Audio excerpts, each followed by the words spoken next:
You think your anxiety is a personal flaw, the price of a restless mind. But what if I told you your fear might not even be yours? I have studied the unconscious long enough to know highly attuned souls often absorb the unspoken terror of those around them. Their minds overthink because their hearts overfeel. If you carry anxiety like a storm you can't name, perhaps you are not the origin, but the vessel. And it's time you understood that you sit before me, eyes heavy with thoughts you cannot name, and a heart trembling with the quiet panic of a mind that will not rest. It is not mere worry that troubles you, it is a feverish occupation with the unseen. A compulsive dialogue with inner phantoms that you mistake for rationality. Overthinking is not intelligence, it is fear dressed in the garments of logic. Anxiety is not sensitivity, it is your soul whispering that something deep within has been forgotten. You believe your mind is active because it seeks truth, but it trembles not from curiosity, but from the terror of the truth.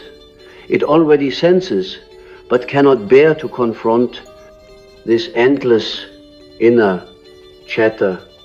This ceaseless analysis is not clarity, it is noise. And noise is the last defense against the chaos of the unconscious rising to the surface. You run in circles within yourself, building complex castles of ideas to avoid descending into the cavern where the true work must be done. Do not misunderstand me, thought is a noble instrument.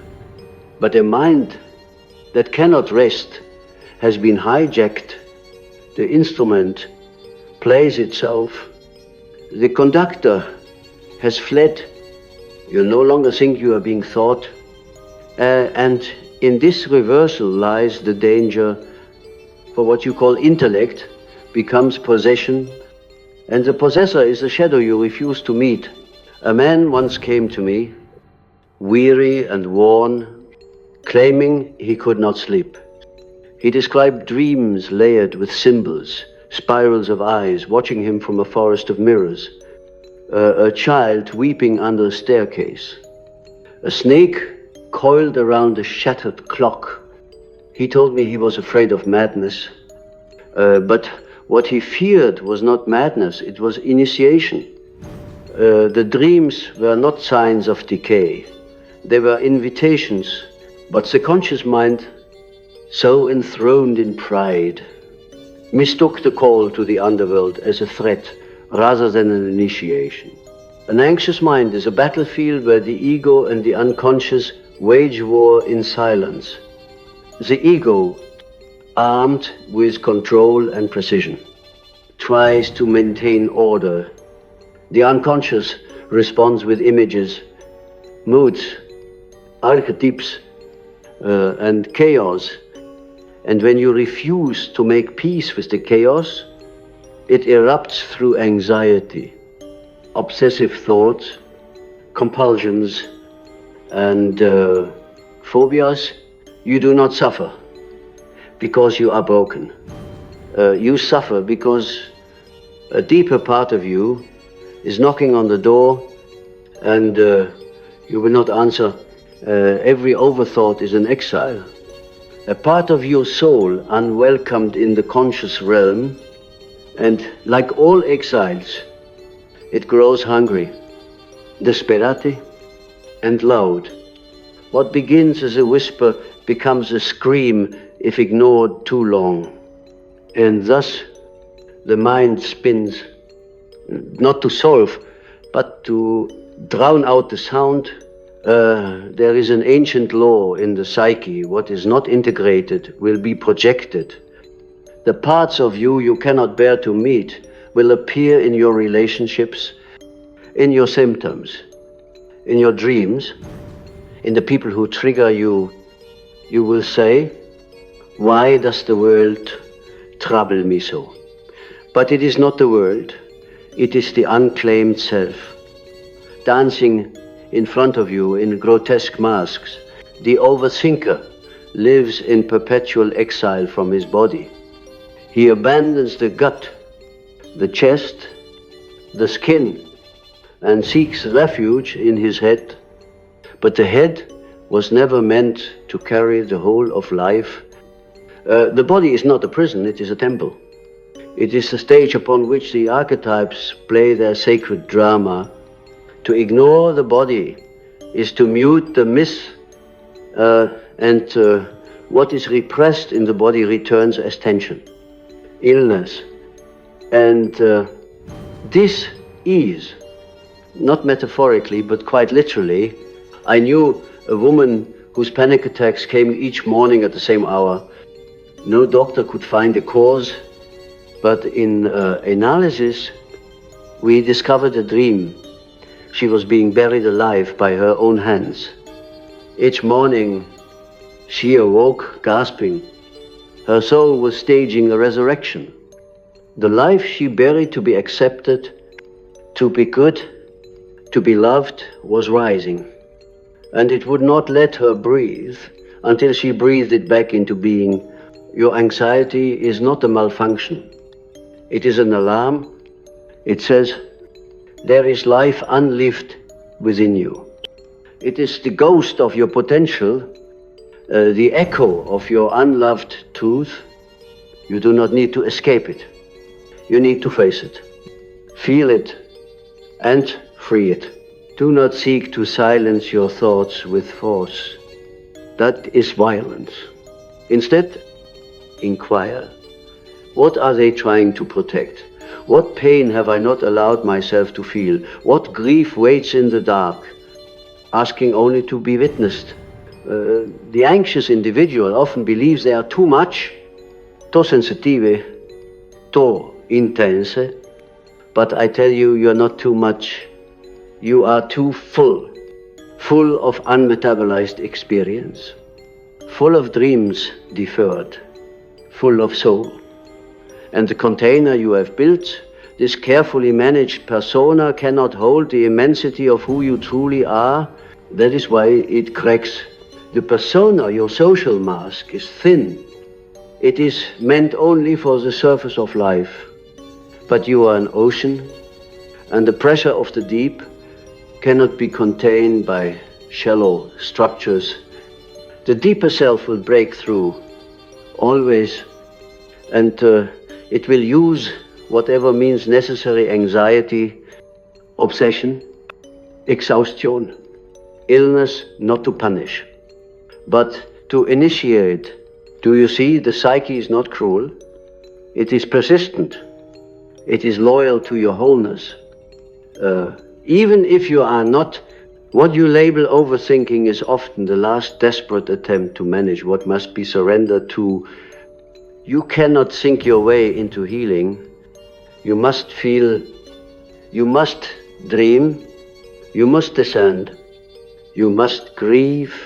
The myth of control is the most intoxicating illusion of the modern mind. But control is not peace. Control is surveillance. It exhausts the soul. True peace comes not from domination of the psyche, but from union with it. There is no wholeness without the descent. Every myth knows this. Orpheus must go to the underworld. Inanna must hang on the hook. Christ must enter the tomb. And you, yes, even you must feel the full weight of what you have suppressed. Not as punishment, but as passage. Only then does the chaos find form. Only then do the scattered pieces of your psyche reassemble into something holy. There is a sacred wisdom buried within your anxiety, waiting like a seed beneath the winter soil. But winter must be endured. You cannot rush the thaw. You must sit with your unrest, not as an enemy to conquer, but as a teacher to revere. For beneath every symptom lies a symbol, and every symbol, when embraced, becomes a bridge back to the soul. You ask me, but how do I descend? And I answer, not through force, not through cleverness, but through reverence. Create space for silence, and the psyche will speak. Turn your attention inward, and the forgotten parts will begin to stir. But they will not speak the language of your intellect. They will come in images, dreams, feelings, symbols, synchronicities. The irrational, the archetypal, the feminine currents of knowing, trust these. You are not merely a brain, you are not merely a role, you are a mystery clothed in flesh, and your wholeness is not found in the sharp lines of reason, but in the shimmering fog of myth. What you call confusion may be initiation, what you call fear may be threshold. The very place you resist is the place your soul was always meant to enter. There is a deep irony in the anxious mind. It believes it is broken. Yet, it is often the first to awaken, because only those who have touched the edge of their own abyss know what it means to truly live. The anxious individual has sensed the veil thinning. The overthinker has glimpsed the machinery behind the stage, and it is this awareness unmetabolized that becomes torment. But if you hold it long enough, it becomes fire, and that fire becomes vision. Do not fear the darkness. That is where your gold lies buried. The gold the world cannot give you, because it is older than the world's approval. It is the gold of being who you truly are, not who you were told to be. It is the gold of the self, the totality of your being, which includes both the light and the shadow, the joy and the terror, the saint and the serpent. This is the true alchemy. A man once dreamed he was walking through a city of mirrors. Each mirror showed a different version of himself. The hero, the lover, the tyrant, the child, the murderer, the god. He smashed them all in horror, refusing to claim what he saw. But at the end of the road, there was one mirror left.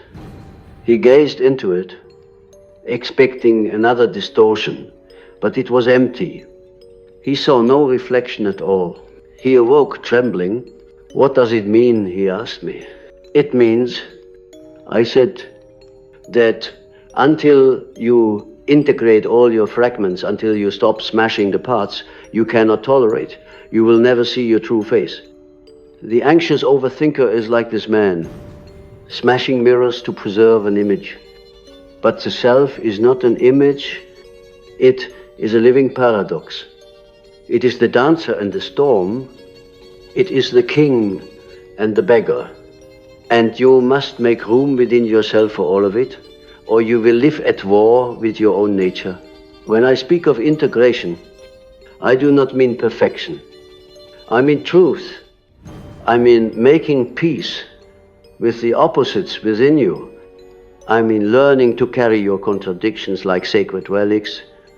You are both fragile and ferocious, both wise and foolish, both divine and wounded. And when you embrace this, you become whole. Your anxiety is not your flaw. It is your compass. It points toward the part of you that is unlived. It reveals where the soul is calling for reclamation. Do not shame it. Do not silence it. Do not numb it. Turn toward it with awe, as you would turn toward a dream that has come to save you. And now let us speak of the dream, for it is in dreams that the unconscious most clearly reveals itself. The anxious individual dreams often, but rarely listens. The overthinker dreams vividly, but dismisses the symbols as nonsense. Yet the dream is the royal world to the soul. It is the theater where the forgotten self plays out its hidden script. Have you noticed how your dreams speak in riddles, in symbols that make no logical sense, yet leave you trembling in the morning? This is because the unconscious does not speak in words, it speaks in images. The archetypes, the eternal patterns, the mother, the trickster, the child, the shadow, the lover, the old man, the monster, the hero. Each dream is a message from these primordial forces, trying to guide you back to your own myth. Yes, your own myth, for you are not here merely to survive. You are here to live a story, a mythic life, one that only you can live. But if you stay trapped in the mind, afraid to feel, afraid to fail, afraid to fall, you will miss it. You will miss the dragon that guards your treasure. You will miss the night sea journey that initiates your power. You will miss the wounded child who holds your lost joy. And so you must make the descent, not once, but many times, each time a layer deeper, each time with more courage, each time surrendering more of who you thought you were, to make room for who you truly are. I do not promise you safety, but I promise you meaning, and in meaning you will find rest, not the sleep of ignorance, but the rest of one who is no longer running from themselves. You see, there is a deeper silence than the absence of thought. There is the silence of integration, the silence of wholeness. When the inner divisions cease, the mind no longer needs to spin. It becomes a servant of the soul, not its tyrant. Thought becomes clear, purposeful, inspired, not frantic, not obsessive. It becomes creative, and that is the great transformation from obsession to creation, from compulsion to communion, from anxiety to archetype. The anxious individual is a mystic in exile, a soul too awake for the shallow comforts of this world, but not yet rooted in the deeper truth. And the task is not to return to sleep, but to build a new foundation, one that includes the madness, the mystery, the myth. You are not lost, you are becoming. The modern world does not know how to suffer consciously. It medicates, it distracts, it performs optimism like a ritual warding off demons.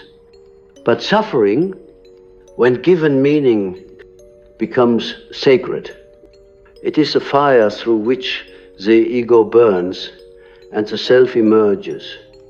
You who overthinks and trembles in the solitude of your own mind, you are not failing. You are standing at the altar of transformation. Afraid to bow? Let me tell you a truth. You may not yet believe the psyche knows exactly what it is doing.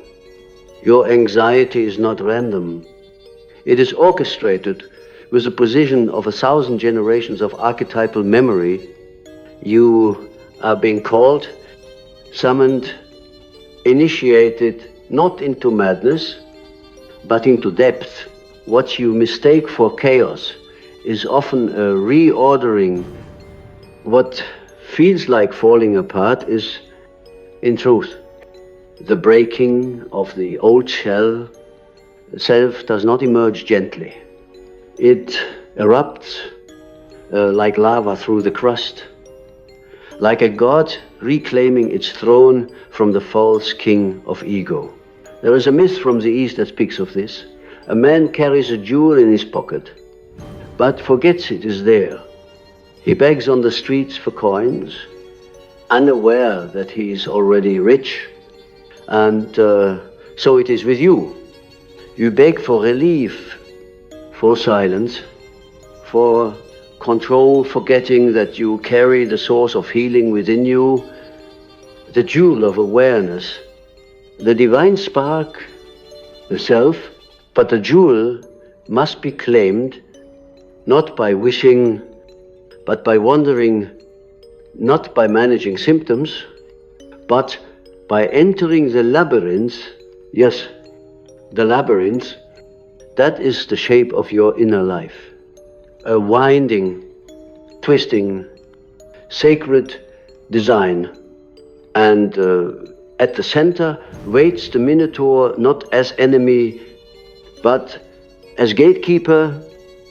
Your shadow, your shame, your fear. These are the beasts you must embrace, because the gold is always behind the monster. You cannot bypass the darkness. You cannot affirm your way out of the underworld. You must go through. You must learn to walk the inner terrain without a map. Only then does your anxiety become a guide. Only then do your thoughts quiet. Not because they were silenced, but because they were heard. The mind that refuses to rest is the mind that has become a jailer, locked in the pursuit of answers. It already knows, afraid to feel the cost of knowing them. You ask again and again, why do I feel this way? But the answer is not in the question. The answer is in your body, in your dreams, in the memory you swore you would never revisit. Overthinkers are often exiles from their own childhood. They fled too early from the temple of wonder, from the safety of presence, from the truth of pain, and now the child knocks, not with fists, but with symptoms, with trembling hands, with racing thoughts, with sleepless nights. Will you let the child back in, or will you continue to analyze the knock, measuring its volume, tracing its origin, building more walls instead of opening the door? You must understand, the unconscious is loyal. It will never stop seeking wholeness, even if it has to dismantle your carefully built world to do so. That is the root of your unrest, the part of you that remembers the sacred, pulling you away from the artificial. And so you wander, you seek therapists, books, philosophies, medicines. But the only thing you truly seek is reunion with yourself. A man once came to me, frantic with terror. He was successful, respected, admired, but he was haunted by visions, wolves at his door, a child screaming in the fog, a woman burning her own house. He thought he was losing his mind, but what he was losing was his mask. The wolves were his instinct. The child was his innocence. The woman was his anger, and each came to liberate the part of him he had banished to stay acceptable. He wept when he realized they were not attacking, they were returning. You must be willing to be undone. That is the paradox of healing. You will lose what is false and find what is eternal. And that which is eternal cannot be thought, it must be lived.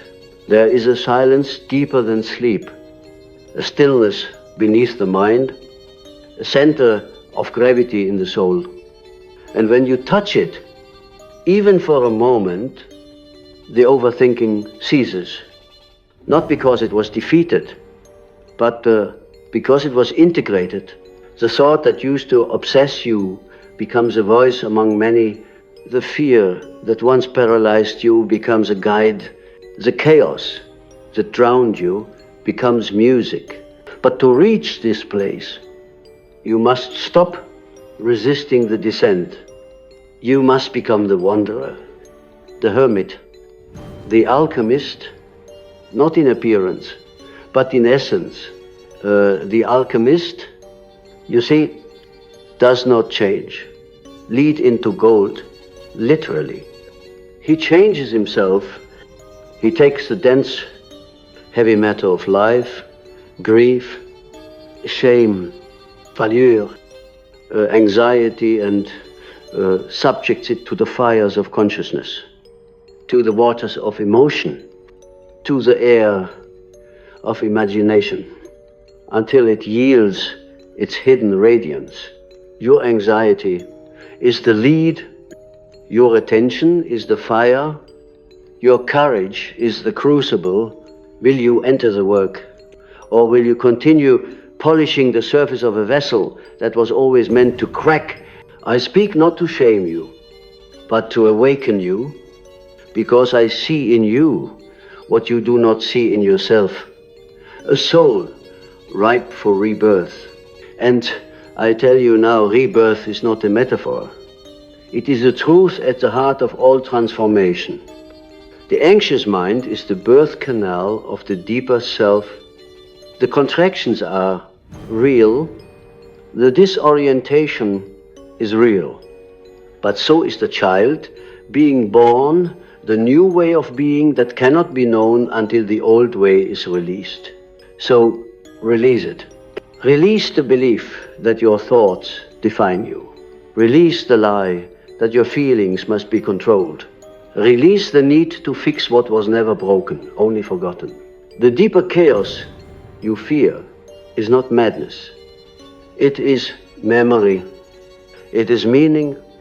It is the myth of your becoming. And once you let it move through you, you will begin to remember what it means to be alive, not managed, not calculated, but truly alive. Let yourself be undone. And in that undoing, discover the one who cannot be undone, the self, whole and ancient, waiting beneath every trembling thought, every sleepless night, every silent scream. Do not fear the return of what you once cast away. The parts of you that feel foreign, wild grief, a strange ecstasy, deep rage, unbearable longing are not intruders. They are prodigal fragments of your own wholeness, returning not to destroy, but to heal. The mind that overthinks is often the mind that has long forgotten how to welcome back what was banished. And so it builds fortresses of logic, but no home for the lost child within. What is this chaos you hide from? It is not insanity. It is memory. It is the unlived life, the archetypal pulse of your being that has waited generations to be born through you. Every time you say, I don't understand why I feel this way, you confess not ignorance but disconnection. You are a river pretending to be a dam, and your suffering is not from feeling too much but from feeling it alone. And labeling it wrong, you are not too much, you are enough of what the world has tried to numb. You carry the tremble of prophets, the ache of forgotten temples, the sacred insomnia of the soul that will not sleep until truth is honored. You call it anxiety. I call it awakening. What if the chaos within is not a curse, but a calling? What if the racing thoughts are messengers, not enemies? What if the unrest is not the end, but the beginning of the soul's demand to live with fullness? Not compliance. The self will not be managed. It will not submit to the ego's small empire. It is larger than your career, your image, your achievements. It is older than your name. And if you do not listen, it will burn your house of cards to the ground, not out of cruelty, but out of insistence. It loves you too much to let you live half alive. That is why the dream returns. That is why the panic persists. That is why silence feels unbearable, because in it the soul speaks, and it speaks a language you were never taught but have always known. The anxious overthinker stands on the threshold of the sacred, mistaking it for madness. But let me tell you a secret. The mystic and the madman walk the same path. The difference is that the mystic learns to listen, to surrender, to find pattern in paradox. The madman resists, fights, and drowns in what was meant to baptize. Will you drown in your thoughts? Or will you let them carry you to the deeper waters? This is the invitation to dive, to drop beneath the surface chatter and descend into the mythic, to meet the inner God, the inner monster, the inner mother, the inner child, not as ideas, but as living presences within you. Not one of them is bad. Not one of them is wrong. They are all aspects of the holy whole, waiting to be integrated into your cathedral of being. The anxious mind wants answers, but the soul offers symbols. The overthinking mind wants control, but the soul offers surrender. The fearful mind wants certainty, but the soul offers meaning, and in meaning, the pain becomes a poem. The panic becomes prophecy. The unrest becomes revelation. You are not a disorder, you are a depth. You are not a problem to be solved. You are a myth to be lived. You do not need to escape your thoughts. You need to find the one beneath them who is already free. I will tell you now the truth that only silence confirms. You are not your trauma. You are not your symptom. You are not your history. You are the space in which all of these arise. You are the vessel large enough to hold it all without judgment. You are the field of wholeness in which even the broken things find belonging. And from this field, healing begins not by force, but by recognition. Recognize the child within you who was told that emotion is dangerous. Recognize the moment you learn to think in place of feel. Recognize the betrayal that split you in two, the self you perform and the self you buried. Then let them speak. Let them dance. Let them weep and wail and breathe again. Do not fear the mess. All sacred births are messy. The psyche is not a puzzle, it is a poem. And poems are not solved, they are felt, they are lived, they are entered like a lover with reverence and awe. So enter now, enter your own depths. Enter not with weapons, but with wonder. Enter not with questions, but with presence. And when the mind rises in panic again, as it surely will, do not resist it. Do not argue with it. Instead, bow, thank it for protecting you when you could not bear the truth, and then whisper, you may rest now. I have come home. This is the final initiation to know that you are safe, not because the world is safe, not because your thoughts are quiet, but because you have built a sanctuary within, a place where the anxious and the calm can sit together, a place where the shadow and the light drink from the same cup, a place where the soul no longer has to scream to be heard. You who have suffered much know this. The suffering was not in vain. It carved space in you for more life, more beauty, more truth. And the chaos you feared has become the womb of your resurrection. Welcome home.